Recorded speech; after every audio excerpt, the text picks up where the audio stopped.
En avait eu du cran de se balader avec autant d'argent seul dans les rues incertaines de la ville. Il comprenait un peu plus sa disparition.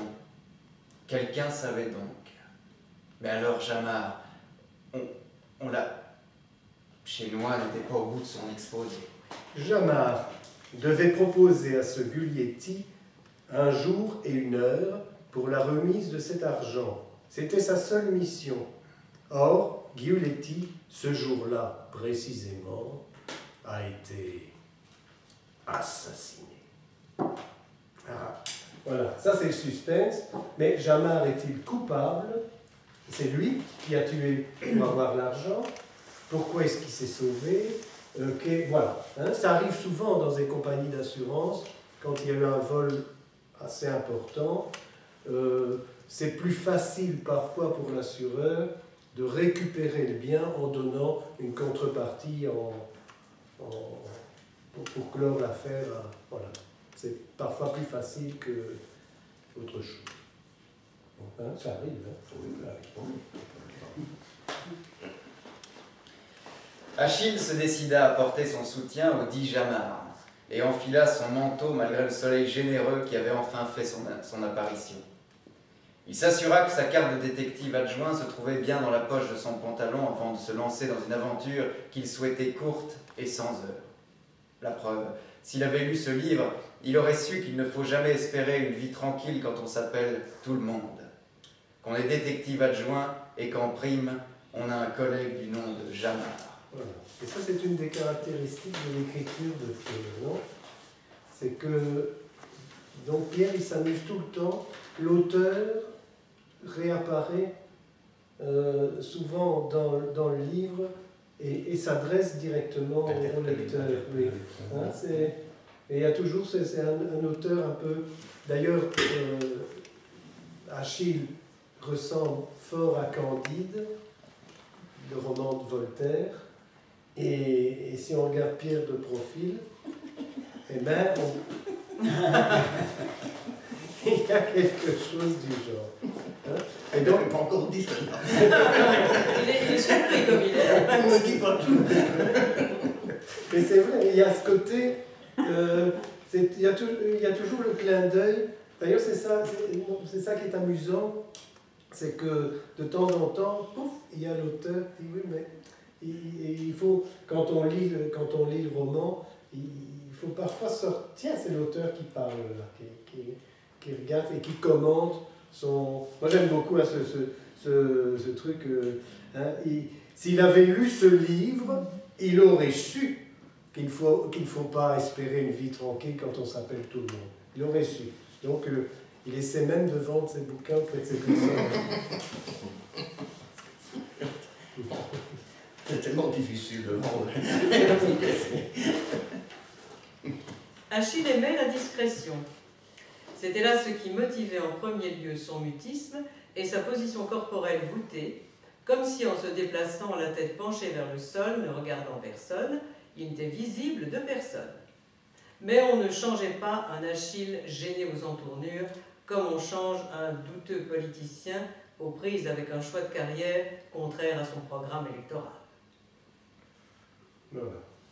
Ça, c'est juste d'actualité.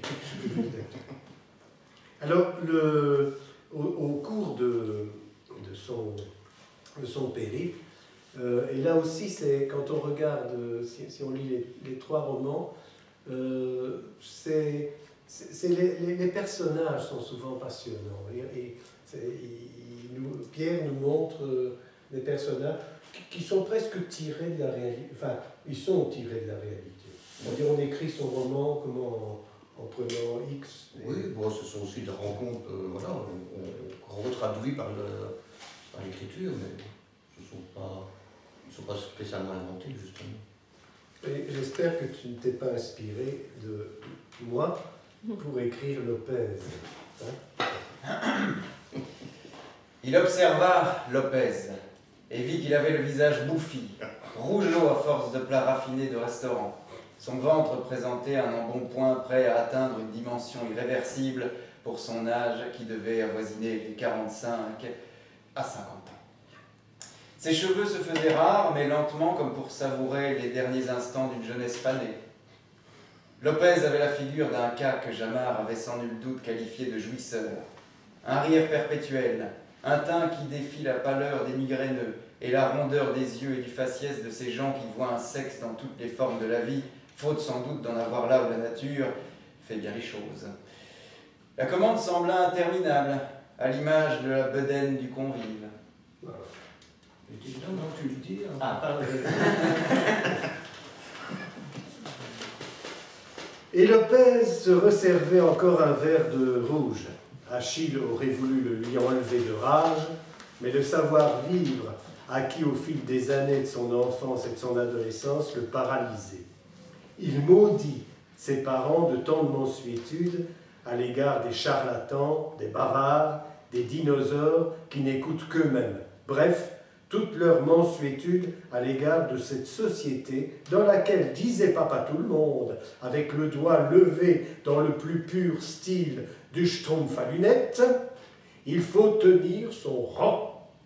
Il avait envie de fuir notre Achille, mais une force éducationnelle le rivait à sa chaise. Il bouillait et cela se voyait. « Il fait chaud, hein ?» Achille n'en pouvait plus. « Tu vas avoir encore plus chaud avec ma main sur la gueule, connard !» Lopez ne brancha pas. Il ne savait pas encore lire dans les pensées. Il était heureux, Lopez. La bouffe et la boisson étaient tout son univers dans cette nuit qui s'avançait vers l'inexorable chaos. Achille bougeait sur sa chaise, dodelinait de gauche à droite et d'avant en arrière comme un gamin qui doit faire pipi. Il devait le faire, ça il l'appréhendait, mais il n'osait pas quitter la table. Il se cala aussi sec, si on peut dire, quand il aperçut un peu sur sa gauche qu'un couple l'observait et parlait à voix basse. Parlait à voix basse de lui, il était prêt à le parier. Il était aussi quasi convaincu. Lopez parvint au bout de son plat de résistance. Il s'essuyait les lèvres, rendues graisseuses par la sauce, qui s'était versée avec exagération. Voilà. Donc, voilà un personnage. Et puis, il y a les visites. Donc, notre ami va prendre... on n'a pas beaucoup de sous. Il n'y a pas un véhicule très restreint. Et il a peur de dépenser. Parce que Jamard a laissé des notes impayées sur le chemin. Des notes impayées, évidemment. Hein, donc, voilà. Donc, il ne va pas voyager dans les grands hôtels, et il ne va pas prendre les grandes lignes, il va prendre bêtement le car. Hein? Reims, Nice, voyage, car, rémois. Il s'apprêtait à monter dans l'habitacle quand quelque chose l'intrigua. Il ne savait pas quoi au juste, mais il était quasi certain qu'on épiait ses moindres faits et gestes. Assis au milieu du car, du côté de la fenêtre, comme il rêvait de le faire depuis qu'il était gosse. C'est comme il rêvait de le faire depuis qu'il était gosse. Donc c'est la première fois qu'il ose le faire. C'est comme le faire du côté de la fenêtre, comme il rêvait de le faire depuis qu'il était gosse. Il essaya de se souvenir de ce qui l'avait intrigué. Sa mémoire retrouva toute son efficacité, car lui revint l'image d'une personne qui le fixait du regard et qui quand même le remarqua, détourna la tête comme quelqu'un qui commet un acte malveillant et est pris sur le fait. Il chercha la personne susceptible de l'espionner, mais soulagé, ne la trouva pas dans l'habitacle. Le voyage pouvait commencer. Achille n'attendait d'ailleurs plus que ça. Aux alentours de 20h30, le véhicule amorça le départ, pendant que le chauffeur souhaitait la bienvenue. Achille inspecta les commodités du lieu, les sièges lui parurent d'une souplesse satisfaisante, la propreté était partout, même les vitres étaient propres. À l'instant où il cherchait l'emplacement du WC juste derrière lui, il croisa le regard de cette satanée personne, assise 3 banquettes plus loin sur la gauche. Achille ne se sentit pas bien. Il aurait donc été suivi. Bloqué sur son siège, avec un monsieur âgé d'une bonne 60aine d'années à sa gauche, avec ce car en mouvement, avec cette destination qu'il devait coûte que coûte atteindre, il ne pouvait pas agir. Par réflexe, il se tassa sur son siège et s'assura que sa tête ne dépassait pas du sommet du fauteuil. En se faisant tout petit, pensait-il, il parviendra à se faire oublier. Et souvent, il se fait tout petit. Hein? Il a peur. Il a peur.